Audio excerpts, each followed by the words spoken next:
तमाम तरह की बातचीत और अपीलों के बावजूद रूस यूक्रेन युद्ध के थमने के आसार दूर दूर तक नजर नहीं आ रहे हैं।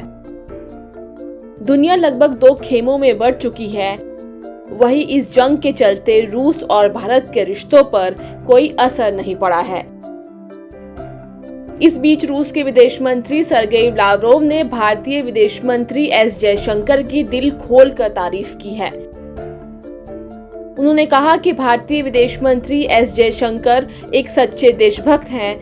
उन्होंने ये भी कहा कि जयशंकर एक अनुभवी और सदे हुए राजनयिक हैं। लावरोव ने भविष्य में भारत रूस द्विपक्षीय संबंधों को और मजबूत होने का भरोसा जताया। उन्होंने कहा कि रूस पश्चिमी देशों पर कभी भी भरोसा नहीं कर सकता है। रूस भारत जैसे देशों के साथ सहयोग बढ़ाने के लिए पूरी तौर से तैयार है।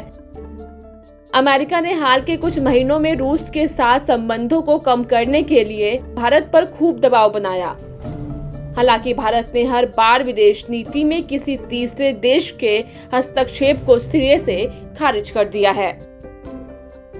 रूसी विदेश मंत्री सर्गेई लावरोव ने कहा कि रूस खाद्य सुरक्षा, रक्षा या कुछ रणनीतिक क्षेत्रों के लिए अपने किसी भी पश्चिमी सहयोगी पर भरोसा नहीं कर सकता है। उन्होंने ये भी कहा कि रूस उन देशों के साथ संबंध बनाने के लिए तैयार है जो संयुक्त राष्ट्र चार्टर के उल्लंघन में अवैध नाजायज प्रतिबंधों का इस्तेमाल नहीं करते हैं और भारत उनमें से एक है। हम द्विपक्षीय सहयोग करते हैं।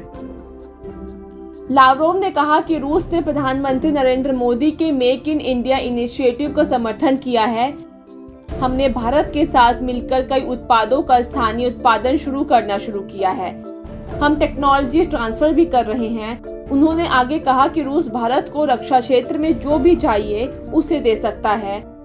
हम भारत को कुछ भी देने को तैयार हैं। सर्गेई कहते हैं कि भारत तो हमारा बहुत पुराना दोस्त है।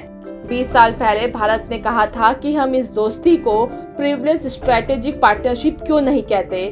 फिर बाद में भारत कहने लगा कि इस रिश्ते को स्पेशली प्रिविलेज स्ट्रेटेजिक पार्टनरशिप कहना चाहिए। ये किसी भी द्विपक्षीय संबंध का अनूठा अंदाज है। रूसी विदेश मंत्री ने इस बात का भी जिक्र किया कि रूस द्वारा भारत के मेक इन इंडिया का दिल खोलकर स्वागत किया गया है। जब से पीएम नरेंद्र मोदी द्वारा इस पहल का ऐलान किया गया था, रूस ने इसमें सक्रिय भूमिका निभाई है। ये वीडियो आपको कैसा लगा कमेंट सेक्शन में जरूर बताएं। देश और दुनिया की खबरों के लिए सब्सक्राइब करें हमारा डिजिटल प्लेटफॉर्म TV9 भारतवर्ष।